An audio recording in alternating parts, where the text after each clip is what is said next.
terkasih, selamat bertemu kembali di channel pelayanan ini. Semoga dalam keadaan sehat, sukacita selalu di dalam Tuhan, dan tetap optimis di tengah masa-masa pandemi seperti ini, dan terus tetap memegang resolusi bahwa kita akan terus hidup makin hari makin memuliakan Tuhan, makin hari makin menyenangkan Tuhan. Hari ini kita akan membahas firman Tuhan dari Lukas pasal 41 sampai 52 yang saya beri judul Berdiam di Rumah Tuhan. Jadi ini berbicara tentang bagaimana seharusnya kita menjalani hidup di masa-masa sulit seperti ini. Mari kita buka Lukas pasal 2 ayat 41 sampai nanti terakhir ayat yang ke-52. Lukas pasal 2 ayat 41 dan seterusnya. Tiap-tiap tahun orang tua Yesus pergi ke Yerusalem pada hari raya Paskah. Ketika Yesus telah berumur 12 tahun, pergilah mereka ke Yerusalem, seperti yang lazim pada hari raya itu. Sehabis hari-hari perayaan itu, ketika mereka berjalan pulang, tinggallah Yesus di Yerusalem tanpa diketahui orang tuanya. Karena mereka menyangka bahwa ia ada di antara orang-orang seperjalanan mereka. Berjalanlah mereka sehari perjalanan jauhnya, lalu mencari dia di antara kaum keluarga dan kenalan mereka. Karena mereka tidak menemukan dia, kembalilah mereka ke Yerusalem sambil terus mencari dia. Sesudah 3 hari, mereka menemukan dia dalam bait Allah. Ia sedang duduk di tengah-tengah alim ulama, sambil mendengarkan mereka dan mengajukan pertanyaan-pertanyaan kepada mereka. Dan semua orang yang mendengar dia sangat heran akan kecerdasannya dan segala jawab yang diberikannya. Dan ketika orang tuanya melihat dia, tercenganglah mereka, lalu kata ibunya kepadanya, "Nak, mengapakah engkau berbuat demikian terhadap kami? Bapamu dan dengan cemas mencari engkau." Jawabnya kepada mereka, "Mengapa kamu mencari aku? Tidakkah kamu tahu bahwa aku harus berada di rumah Bapakku?" Tetapi mereka tidak mengerti apa yang dikatakannya kepada mereka. Lalu ia pulang bersama-sama mereka ke Nazaret, dan ia tetap hidup dalam asuhan mereka. Dan ibunya menyimpan semua perkataan itu di dalam hatinya, dan Yesus makin bertambah besar, dan bertambah hikmatnya dan besarnya, dan makin dikasihi oleh Allah dan manusia. Di zaman milenial ini penting bagi setiap orang tua untuk mendidik anak untuk dekat-dekat dengan Tuhan. Bahwa anak-anak adalah titipan Tuhan. Itu memang betul.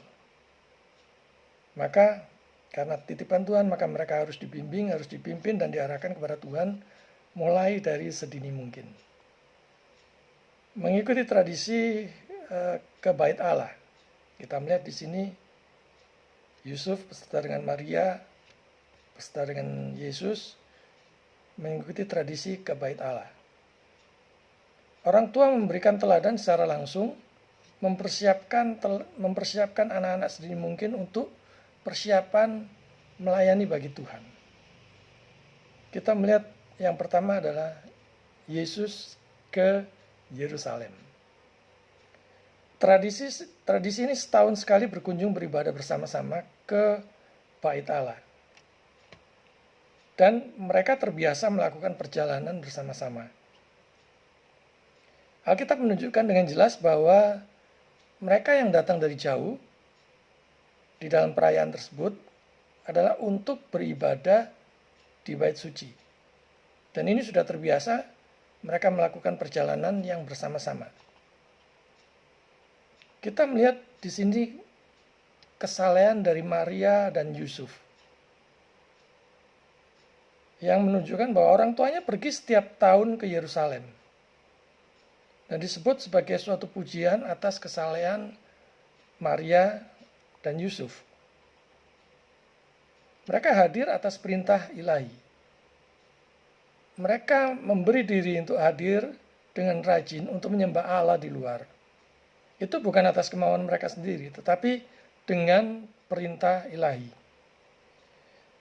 Kita melihat di sini dan bisa belajar banyak di sini betapa penting pergi ke gereja bersama-sama satu keluarga. Bersama-sama menikmati perjumpaan dengan Allah, bersama-sama menyimak pemberitaan firman Tuhan, melakukan pujian, memberikan persembahan. Kedekatan seluruh anggota keluarga bukan hanya di rumah, tetapi juga penting di tempat ibadah dan melakukannya beribadah bersama-sama. Banyak orang tua yang lebih memilih mengajak keluarganya untuk shopping ke mall di hari Minggu, ketimbang bersama-sama beribadah atau bahkan sekedar untuk mengantar anak-anaknya ke sekolah minggu.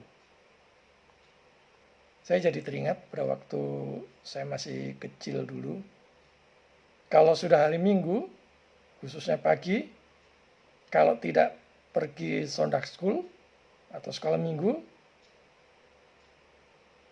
ibu saya pasti akan marah, mama saya pasti akan marah, akan menyiram air supaya bangun pagi dan pergi ke gereja.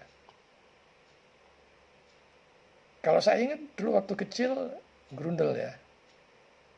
Karena harus jalan kaki ke sekolah minggu, ke tempat sekolah minggu ya lumayan jauh lah untuk ukuran anak kecil. Tapi sekarang saya baru mengerti.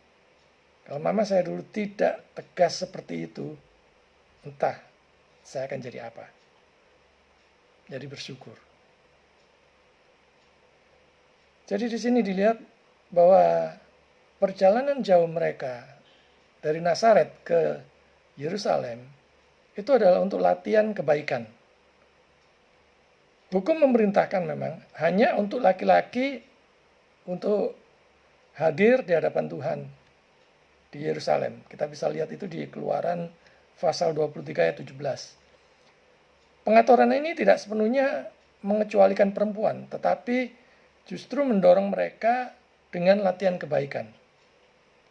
Membatasi dirinya dalam batas kepatuhan kepada Allah, patuh kepada Allah, dan kepatuhan dengan diberlakukannya hukum tersebut, hukum Allah. Kita lihat di situ bahwa Yesus di bait Allah bersama dengan ulama. Sebagai Mesias yang sudah dinubuatkan oleh para nabi, Yesus kecil berbincang-bincang dengan ulama. Persis seperti yang dikatakan malaikat waktu lahir bahwa ia adalah Mesias yang dijanjikannya. Kita bisa melihat di sini bagaimana pribadi ilahinya sudah muncul sejak dia dari anak-anak. Artinya sinar kecemerlangan ilahi jelas telah bersinar pada anak ini. Jika tidak, para lelaki yang angkuh itu, para ulama itu, tidak akan mengizinkannya duduk bersama-sama dengan mereka. Dan semua yang mendengarnya kagum. Semua yang mendengarnya heran. Karena mereka menganggapnya sebagai suatu mukjizat. Bahwa seorang anak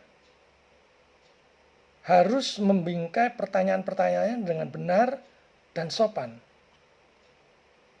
Ulama-ulama itu, mereka mendengar Kristus. Dan dengan demikian bertindak sebagai bagian dari cendekiawan daripada guru. Dia belum dipanggil oleh Bapa waktu itu untuk mengakui dirinya sebagai guru umum gereja. Dan karena itu memuaskan dirinya dengan mengajukan berbagai macam pertanyaan sederhana kepada para ulama. Jadi ia sudah mulai keberatan dengan cara mengajar para ulama itu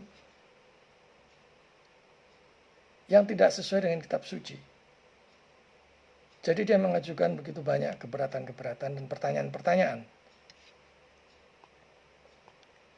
Nah, biasanya orang yang berpengetahuan tinggi enggan mendengar omongan yang lebih rendah pengetahuannya dari dirinya sendiri. Pendeta senior enggan mendengar khotbah dari yang junior ataupun yang baru lulus dari sekolah teologi.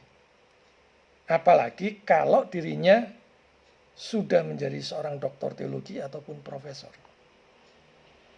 Padahal selama yang disampaikannya itu adalah Alkitabiah, kita harus mau mendengar siapapun yang menyampaikannya sebagai bentuk hormat, tunduk, dan cinta firman Tuhan. Beranikah saudara menegur atau bahkan mengeluarkan jika ada pengajaran di gereja saudara yang menyimpang atau bahkan sesat?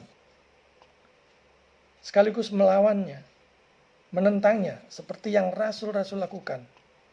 Serta yang ini yang penting, memperlengkapi jemaat dengan pengertian firman Tuhan yang benar untuk menangkal berbagai macam ajaran yang menyimpang dan bahkan yang menyesatkan, sehingga mereka tidak mudah terombang-ambing oleh berbagai macam angin pengajaran. Berikutnya dikatakan di situ, ia menekankan bahwa harus berada di rumah Bapa. Mari kita melihat di Mazmur 27 ayat 4. Satu hal telah kuminta kepada Tuhan, itulah yang kuingini. Diam di rumah Tuhan seumur hidupku, menyaksikan kemurahan Tuhan dan menikmati bait-Nya. Ini menegaskan akan kesatuan anak dengan Bapa. Maria belum mengerti apa yang terjadi saat itu, khususnya dengan apa yang Yesus kecil katakan. Jadi kalau secara hurufiah, itu semestinya artinya adalah di pengadilan Bapakku, di mana dia tinggal dan dapat ditemukan. Dan di sini dia merasakan dirinya di rumah sendiri, menghirup udara yang layak baginya. Kata-katanya menyampaikan suatu teguran yang lembut kepada mereka. Biarkan para penyembah biasa puas untuk menjaga pesta dan pergi. Bapakku tidak mencari aku telah bersama-sama dengan dia selama ini. Sebagai refleksi, saudara-saudara yang terkasih, apakah anak-anak suka berada di gereja dan ikut beribadah dan mendengarkan firman Tuhan? Ataukah lebih suka main PlayStation, main game, main handphone, dan sebagainya? Saudara betah lama-lama di gereja ataukah di depan layar TV menonton drama Korea? Saya sempat mengamati beberapa hal yang unik kalau di dalam sesi pemberitaan firman ya.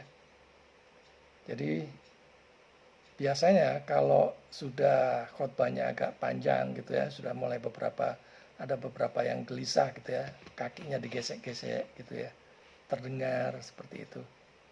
Ya, itu sudah menandakan bahwa mereka sudah merasa khotbah itu cukup lama, atau membosankan, atau sudah tidak suka lagi, atau pengen cepat-cepat selesai ibadahnya.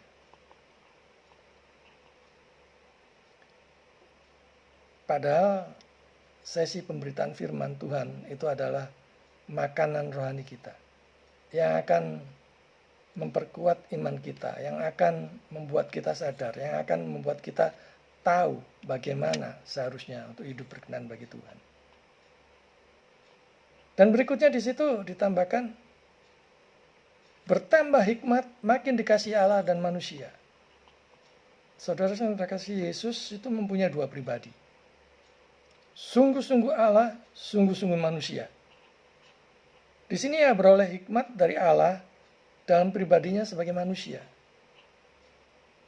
Hanya dekat Allah saja kita orang berdosa ini bisa senantiasa beroleh hikmat Tuhan. Mari kita sama-sama merenungkan kemana dan di mana sebagian besar anak-anak saudara berada. Ibrani 10 ayat 25 firman Tuhan katakan, janganlah kita menjauhkan diri dari pertemuan-pertemuan ibadah kita seperti dibiasakan oleh beberapa orang. Tetapi marilah kita saling menasihati dan semakin giat melakukannya menjelang hari Tuhan yang mendekat. Ibadah di gereja bersama-sama dengan seluruh keluarga itu penting. Demikian juga dengan pertemuan-pertemuan kelompok kecil, rumah tangga, komsel, dan persekutuan doa. Baik itu langsung tatap muka maupun melalui online seperti saat ini. Sangat-sangat penting. Di era pandemi seperti sekarang ini, adalah kesempatan untuk ikut ibadah online, persekutuan online, pendalaman Alkitab online di banyak tempat yang sungguh-sungguh Alkitabiah. Supaya saudara tidak seperti katak di dalam tempurung. Gereja-gereja yang sudah melakukan ibadah online, hendaknya jangan ditinggalkan. Meski sudah memulai ibadah tatap muka dengan aturan yang sudah ditentukan dengan ketat.